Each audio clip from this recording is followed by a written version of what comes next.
I'm Caroline Walsh, 35 years old. 8 weeks ago, I was lying on my kitchen floor unable to move my right side, my vision blurring, while my 3-year-old son Liam stood next to me holding his favorite stuffed elephant and saying, "Mama sleeping?" over and over. I'd managed to call 911 before I collapsed, and the dispatcher stayed on the line with me, keeping me conscious while I listened to Liam's confused little voice. The paramedics arrived within 7 minutes. As they were loading me into the ambulance, one of them asked about Liam. "Who can we call for your son? He can't stay here alone." "My sister," I managed to slur. "Madison. She lives 15 minutes away." They called her from my phone while hooking me up to monitors and starting in 4. I heard her voice through the speaker, annoyed and sharp. "Caroline, what's going on? I'm literally walking into a spa appointment." The paramedic, a woman named Anna, spoke clearly. "Ma'am, this is Pasadena Fire Department Paramedic Services. Your sister is having a stroke. We're transporting her to Huntington Hospital immediately. She has a 3-year-old son here who needs care. Can you come get him?" There was a pause. Then Madison's voice, cold and dismissive. "A stroke? She's 35. He's probably just having a panic attack or something. She's always been dramatic." "Ma'am, this is a confirmed stroke. Left side facial drooping, right side paralysis, slurred speech. This is life-threatening.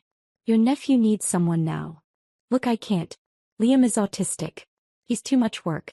I have plans. This isn't my problem. Caroline should have better emergency plans.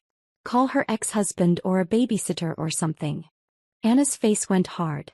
"Ma'am, your sister may be dying." Then she should have thought about that before having a special needs kid she can't manage. "I'm not equipped to handle him. Figure something else out." The line went dead. I was crying, tears running sideways down my face. Anna looked at me with fury and compassion mixed together. "Do you have anyone else?" I shook my head. My ex-husband Derek had abandoned us when Liam was diagnosed at 18 months. Moved to Colorado, sent minimal child support, and saw Liam maybe twice a year. My father lived in Arizona, 4 hours away. I had no one. "Okay," Anna said firmly. "I'm calling a specialized pediatric emergency care service.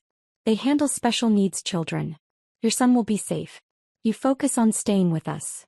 Through my blurred vision and scrambled thoughts, one thing became crystal clear. I had been sending my sister $5,000 every single month for 7 years. That's $420,000. I had funded her influencer lifestyle, her apartment, her spa appointments, her shopping addiction, her entire existence. And she just told paramedics that my son was too much work, while I was actively having a stroke.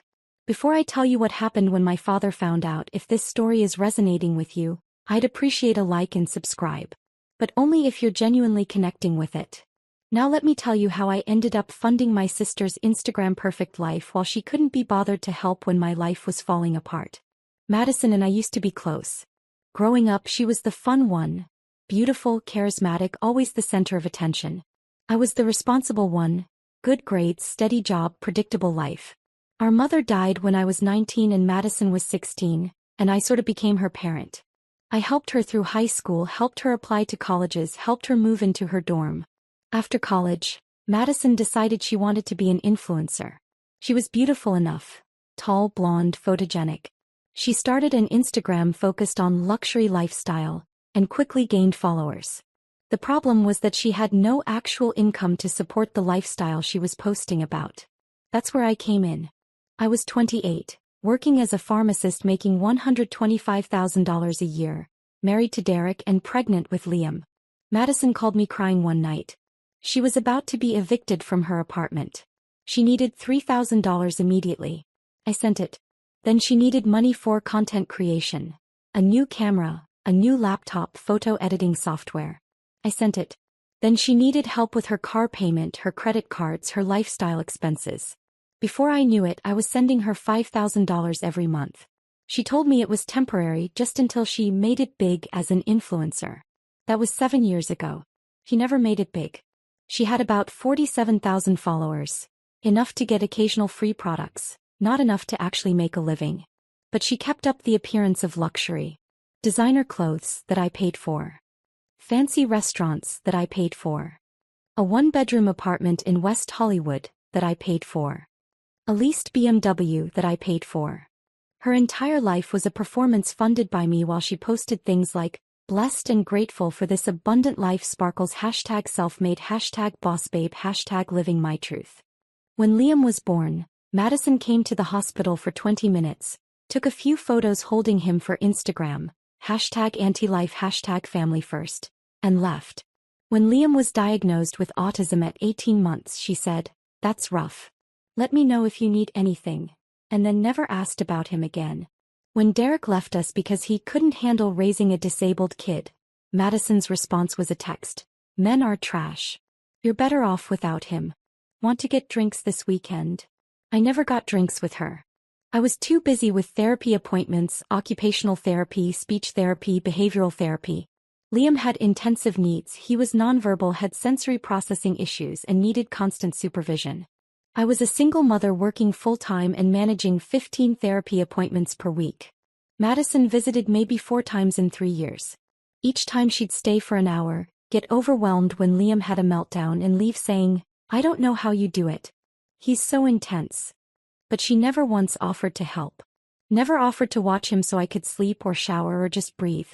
Never offered to come to an appointment with me. Never asked what she could do.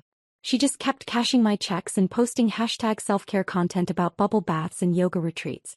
The stroke was massive. A blood clot in my middle cerebral artery caused by undiagnosed high blood pressure. Stress induced from being a single working mother to a special needs child while financially supporting my ungrateful sister.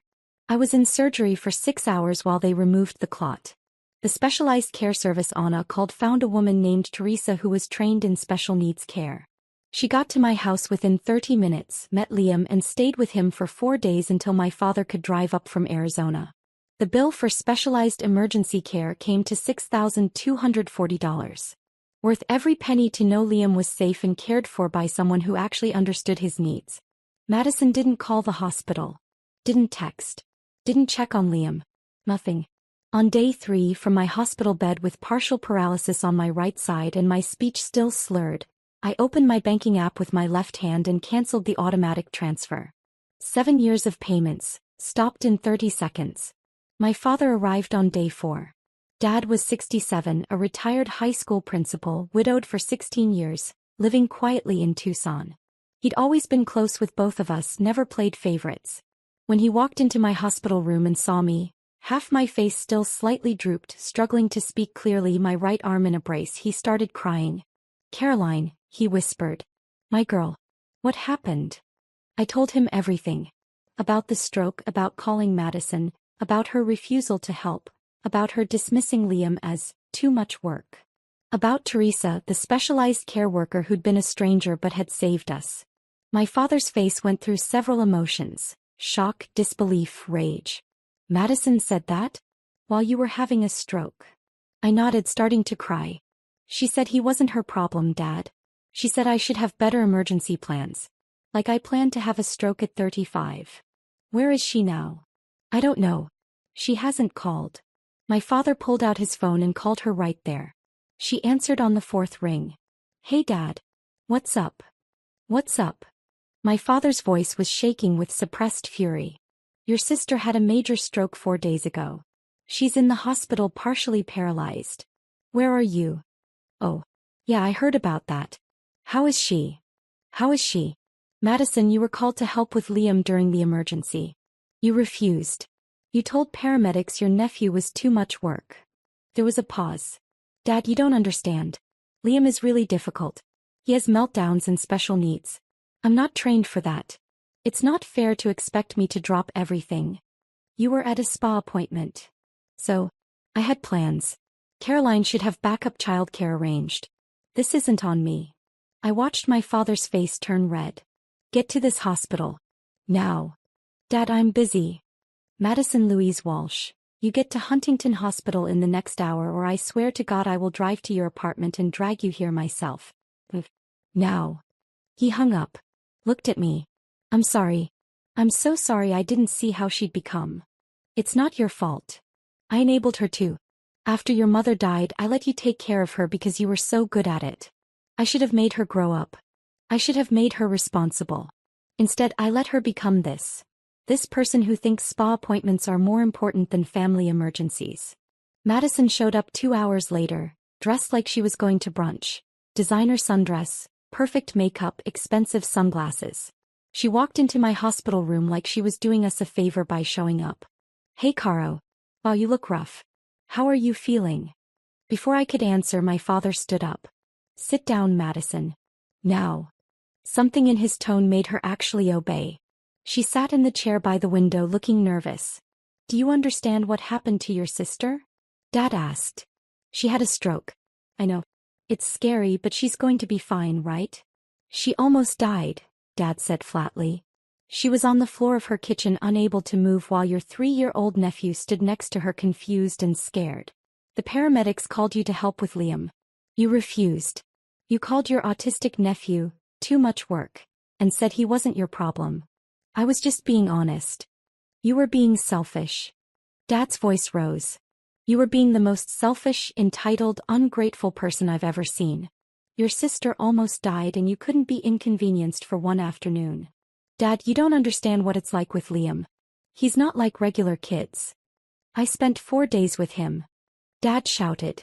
"4 days?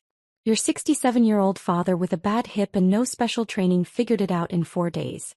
Teresa, the care worker, taught me his routines, his comfort items, his communication methods. It took me 1 evening to learn. You couldn't spare 1 afternoon." Madison's lip trembled. "That's not fair." "Fair? You want to talk about fair?" My father pulled out his phone and pulled up something. "Caroline, how much money have you been sending Madison every month?" I looked at Madison. Her face had gone pale. "Dad, that's private." $5,000, I said quietly. "Every month for 7 years." My father's hands were shaking as he did the math on his phone. $420,000. Caroline has sent you $420,000 over the past 7 years. While working full-time, raising a special needs child alone, managing 15 therapy appointments a week. She's been funding your entire lifestyle. Madison's mouth opened and closed. "That was..." Caroline offered. "I didn't force her."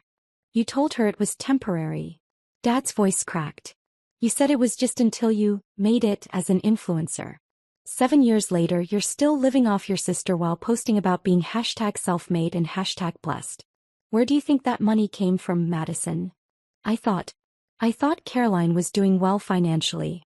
She was doing well. Until she started funding your fake luxury lifestyle. She could have had savings. She could have had a better house. She could have had help with Liam.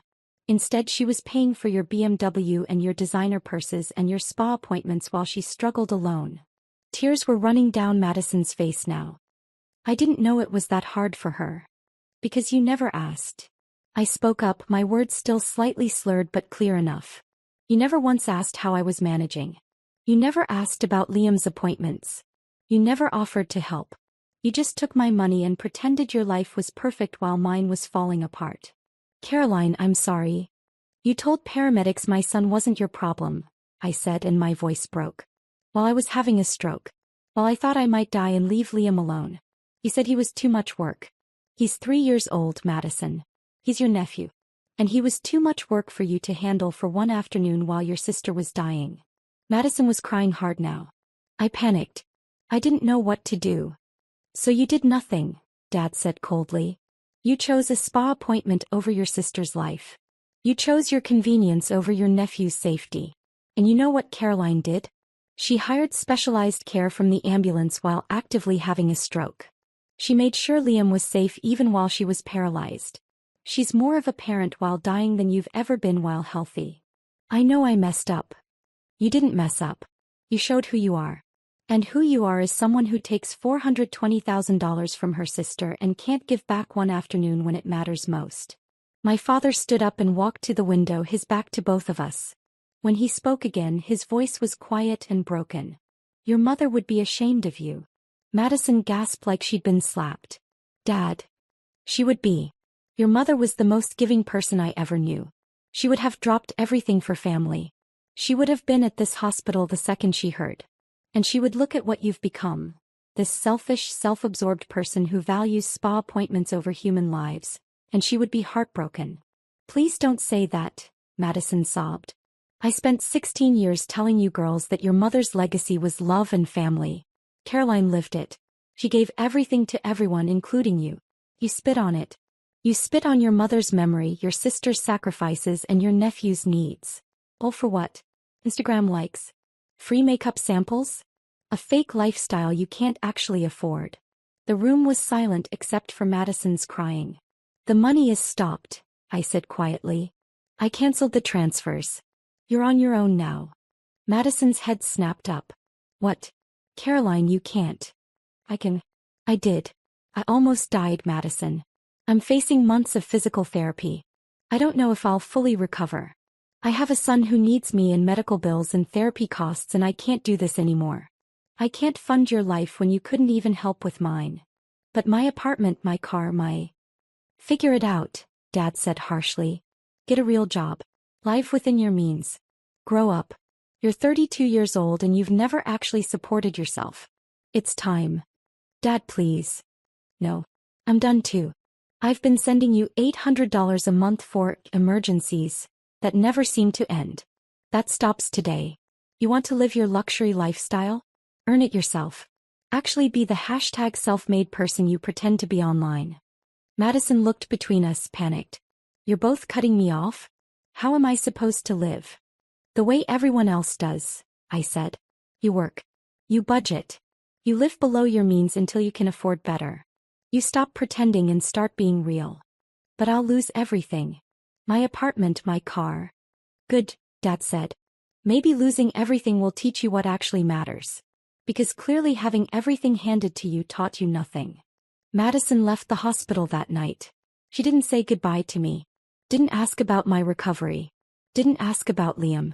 She just left. Over the next week my phone blew up. 67 calls the first day. 82 the second day. 93 the third day. Texts, voicemails, emails. All from Madison. Caroline, please, I'm sorry. I didn't mean it. I was just scared of doing something wrong with Liam. Please don't do this. I'll lose my apartment. The BMW is getting repossessed. Please, I'm begging you. I didn't respond. I was in physical therapy 3 hours a day, relearning to use my right side, working on my speech, trying to regain function. I didn't have energy for Madison's crisis. Dad blocked her number too. She needs to figure this out herself, he told me. I'm not rescuing her anymore. I was in the hospital for 12 days total. When I was released, I went home to find my house transformed. My father had stayed with Liam and he'd gotten the house organized for my recovery. Grab bars in the bathroom. A wheelchair ramp at the door. Liam's schedule and therapy information all printed and posted. Teresa helped me, Dad explained. She's amazing. She gave me a crash course in Liam's needs and routines. She said you've been doing an incredible job with him. Liam ran to me, well, his version of running, which was more of an enthusiastic shuffle, and pressed his elephant into my lap. Mama home, he said clearly. 2 words. He'd never said 2 words together before. I started crying. Dad started crying. Even Teresa, who'd stopped by to check on us, was wiping her eyes. He missed you so much, Dad said. Every night he'd point to your room and say, Mama. I'd tell him you were getting better and coming home soon. And look at him, he said a 2-word phrase. Caroline, that's huge. It was huge. We'd been working on 2-word combinations for 6 months with no success. Trauma can sometimes trigger breakthroughs, Teresa said gently. He was scared, but he was also motivated. He wanted his mama. That motivation helped him find the words. I held Liam while he clutched his elephant, and I realized something. This was my family. This little boy who needed me. This father who'd dropped everything to help. This kind stranger who'd cared for my son like he was her own. This was what family actually looked like. Not a sister who took money and gave nothing. Not an ex-husband who abandoned us. Not people who were there in name only. Real family shows up. Real family learns. Real family tries. 3 weeks after my stroke, I was doing outpatient physical therapy. My speech was almost back to normal. My right side was improving daily. I could walk without assistance, though I still got tired easily. Dad had stayed in California, renting a month-to-month apartment nearby so he could help with Liam. I should have been here all along, he kept saying. I should have known how hard this was for you. You're here now, I told him. That's what matters. One afternoon there was a knock on my door. I looked through the peephole and saw Madison standing there. She looked terrible. No makeup, hair in a messy ponytail, wearing jeans and a t-shirt instead of designer clothes. I almost didn't answer, but Dad was there and he nodded. Let her in. Let's hear what she has to say. I opened the door. Madison looked at me and started crying immediately. Caroline. God, you look so much better. I've been so worried. No, you haven't, I said flatly. You've been worried about your apartment and your car. Not about me. That's not true. I've been terrified. When Dad told me how serious the stroke was, how close you came to dying. She broke down sobbing. I can't stop thinking about it. I almost lost you. Liam almost lost you. And I wasn't there. I chose a spa appointment over being there when you needed me. Yeah. You did. I know sorry isn't enough. I know I can't undo what I did. But I need you to know, I'm getting help. I'm in therapy. I'm working on understanding why I became so selfish, why I couldn't see past my own life to see how much you were struggling. Okay, I said neutrally. I got a job. A real job. I'm managing social media for a small business. It pays $48,000 a year. I moved into a studio apartment in Glendale that I can actually afford. I returned the BMW and got a used Honda. I'm selling all the designer stuff I bought with your money. Good for you. I'm trying to be better. I'm trying to be the sister you deserved all along. The aunt Liam deserves. I know I can't make up for 7 years of taking advantage of you. I know I can't take back what I said about Liam. But I want to try. If you'll let me. I looked at my father. He shrugged. Your call, Caroline. I looked at Madison, really looked at her. She looked different. Smaller somehow. Humbled. Like she'd been broken down and was trying to rebuild into something better. You hurt me, I said quietly. Not just that day but for years. You took my money and gave me nothing. You treated Liam like he was a burden instead of a blessing. You made me feel like I was doing it all alone because I was doing it all alone. You weren't there. I know. And the worst part? I kept giving. I kept sending money because I thought that's what love was.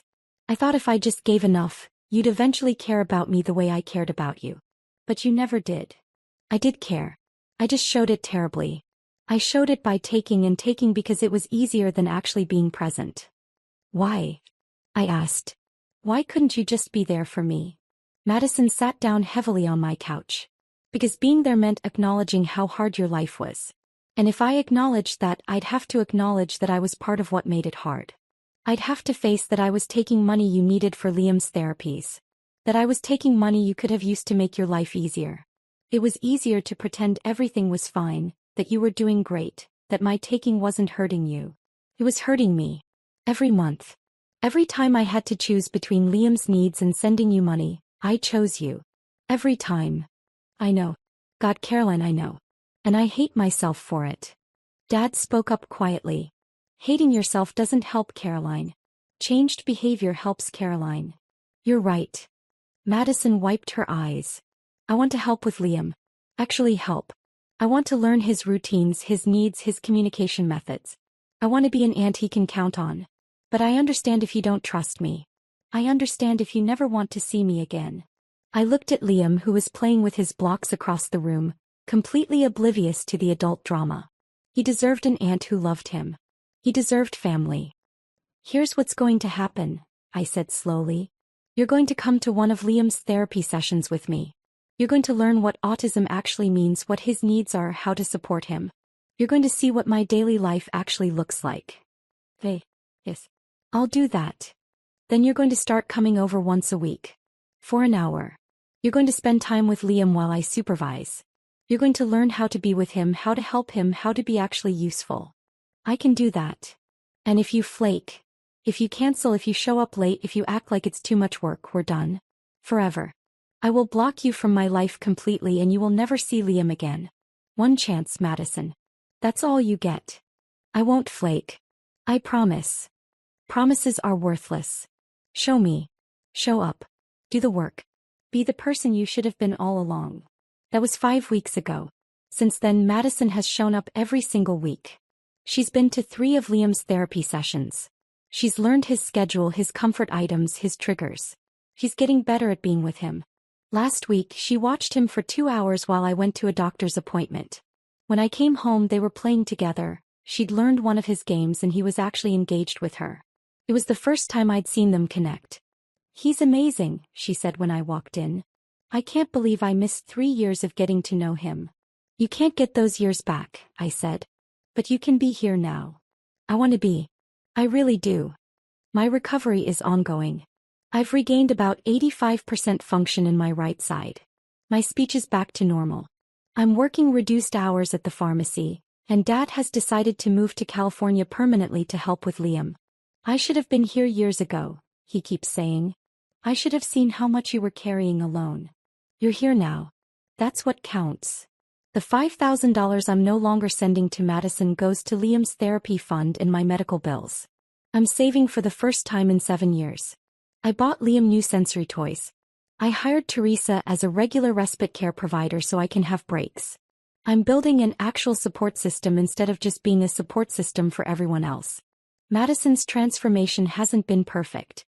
There have been moments where I see the old entitlement creeping back. A comment about missing her old life, a wistful look at designer stores. But she catches herself now. She apologizes. He's trying. Last week she posted on Instagram for the first time in months. No designer clothes, no luxury lifestyle. Just a simple photo of her and Liam playing blocks with a caption that read, "3 years late, but I'm finally learning what it means to be Auntie M to this incredible kid. Autism isn't scary or too much work. It's just different. And different is beautiful. Thank you to my sister for giving me a chance I didn't deserve. #Autistic, #AntLife, #doing better." The post got about 200 likes. A fraction of what her luxury content used to get. But she seemed genuinely happy about it. "I have real followers now," she told me. "People who actually care about substance, not just superficial stuff." "Good," I said. "Real is better than fake. Always was. I just couldn't see it." Today, 10 weeks after my stroke, I'm sitting in my backyard watching Dad push Liam on the swing. Liam is laughing, his beautiful, pure laugh that comes out when he's truly happy. Madison is here too, helping Dad with snacks and drinks, learning how to be useful.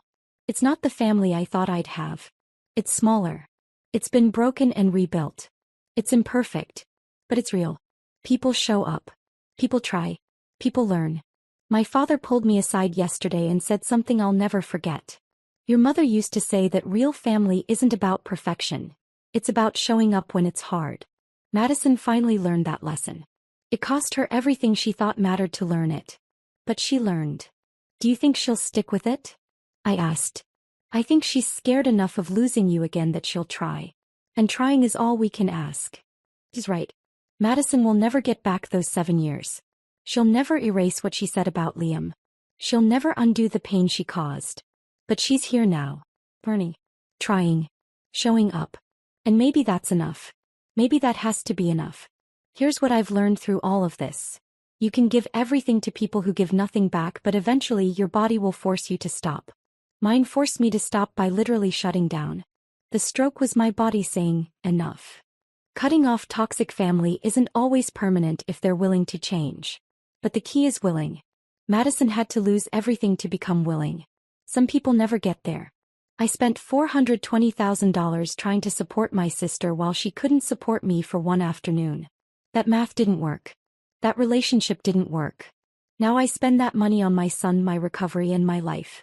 And Madison spends her time learning to be an actual family member instead of just a family name. It's a better equation. Drop a comment and let me know where you're watching from. And if you've been the person everyone takes from but no one shows up for, know this. It's not selfish to stop giving to people who only take. It's survival. Sometimes people need to lose you to learn your worth. Sometimes they learn. Sometimes they don't. Either way, you deserve people who show up when it's hard, not just when it's convenient. My sister finally learned that lesson. It almost cost her everything. But she learned.